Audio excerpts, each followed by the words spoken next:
We are through, but we know we're going to be through. Listen, tonight's performance was a very cold night at the Emirates, but one that we could actually just rotate a bit and see a little bit of what Arsenal's squad depth is like. And if I'm honest with you, PSV give it a good go. First thing I'm going to say is their fans are electric. Now, one thing the club did that I did not know and I've just learned about is they give all their money back. This was free ticket for them tonight. PSV were elite when it comes to support, noise and togetherness. I thought they were absolutely outstanding from minute one right the way to the final whistle. And wow, what a football club, eh?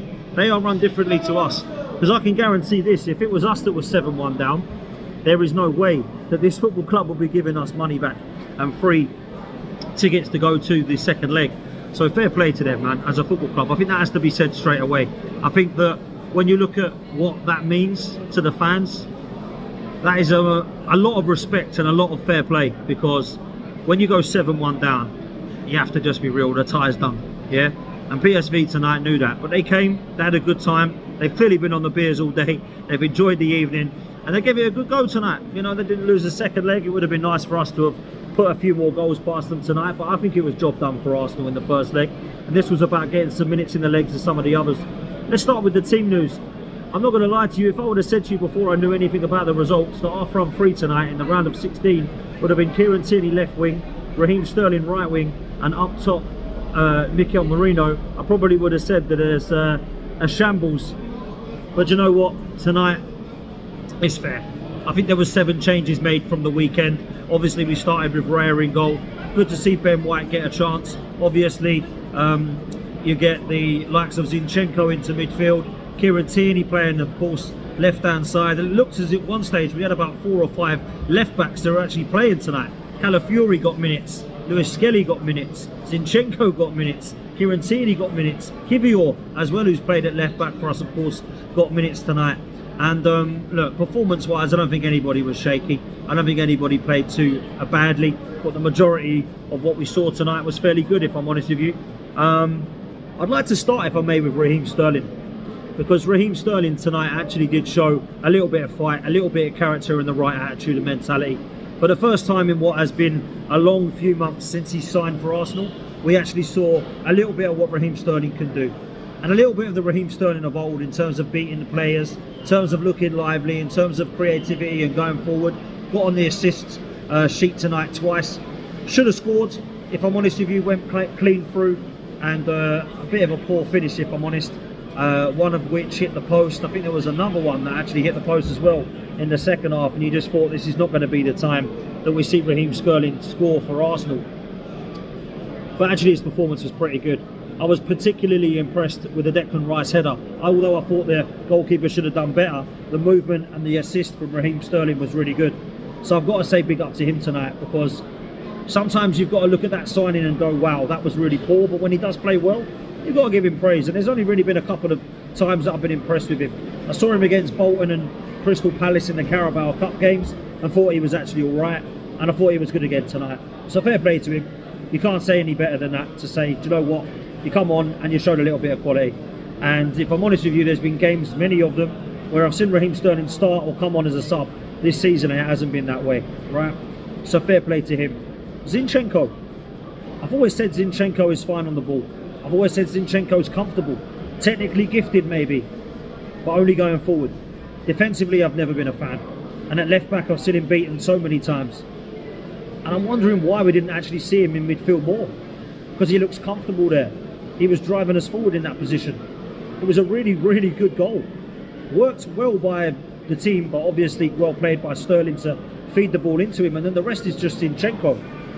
And actually, for the first time in a while, other than Ethan Nwaneri, I had faith that he was going to cut in and shoot. And when he did, it ripped the back of the net. Now, fair play to him, because I've got to say, Zinchenko looked really good. Now, I know it's PSV, and I know a lot of people have spoken to me about how, you know, you've got to be realistic about it. But you can only really beat the team in front of you. And when you take your chance, or get the chance, you've got to take it. And that's exactly what Zinchenko did tonight, to be fair. The next player I want to mention is Declan Rice. I've been really impressed with him now. He's getting on the score sheet.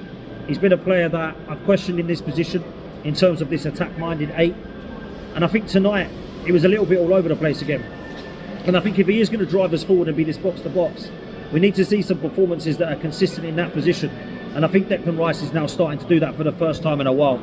So I was really, really impressed with Declan tonight. And it was a shame he got booked, and I was really worried because a lot of people were sort of suggesting that perhaps he's now suspended for that next game against Real Madrid or Atletico Madrid, who we still don't know. This is going into extra time now, we believe, as I do and as I record this.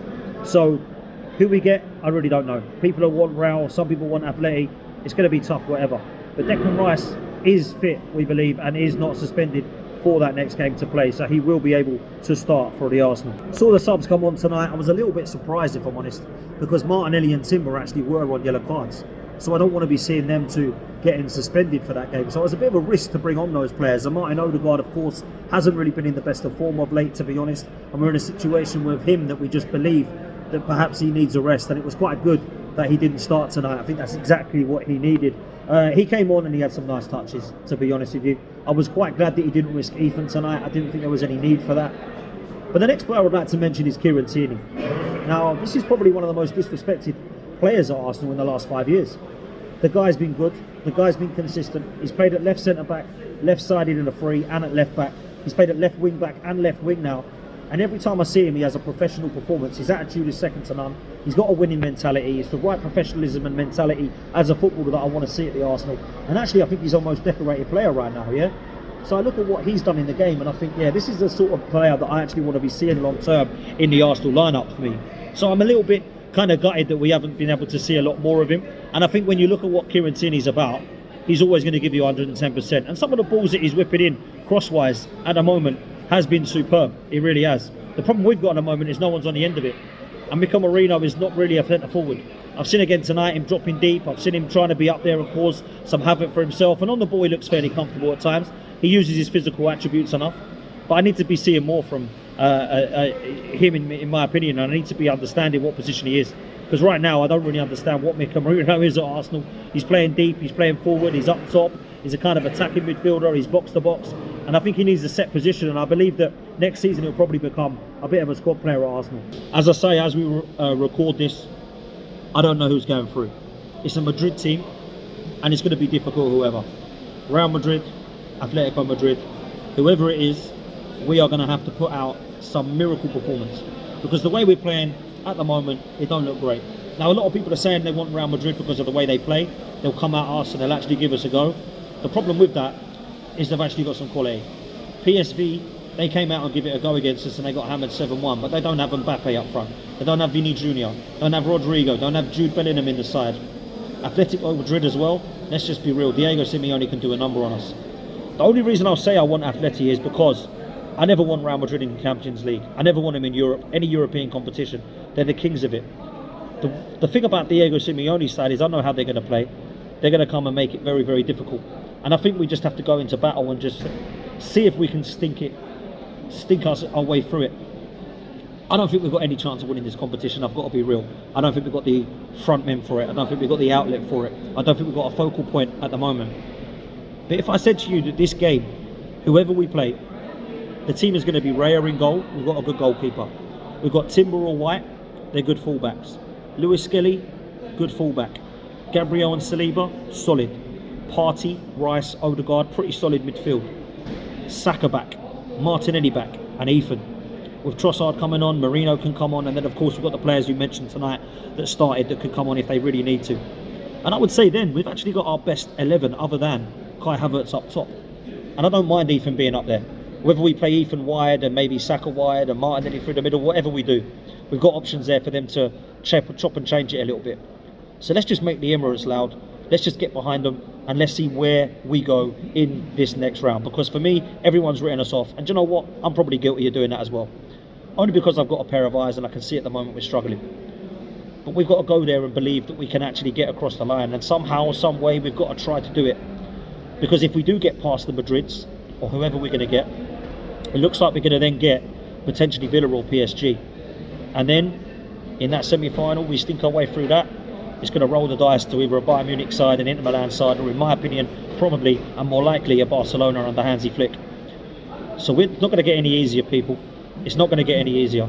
We're going to have to just get across the line somehow, some way, and just believe that we're good enough to do it. That's what I'm praying and hoping right now. Look, I'm not really bothered about the Chelsea game, if I'm honest with you. I'm just concentrating now, forgetting the league, win as many games as we can, finish as high as we can up the table, finish as close as we can to Liverpool, try and make sure we hold on to second place at least, just to win in the top league, at the top, and we can say that we're, you know, the best of a bad bunch. But for me, it's all about the Champions League now. And this Real Madrid game is going to be huge, people. Absolutely huge. Let's hope that Saliba is correct and that he does want to stay.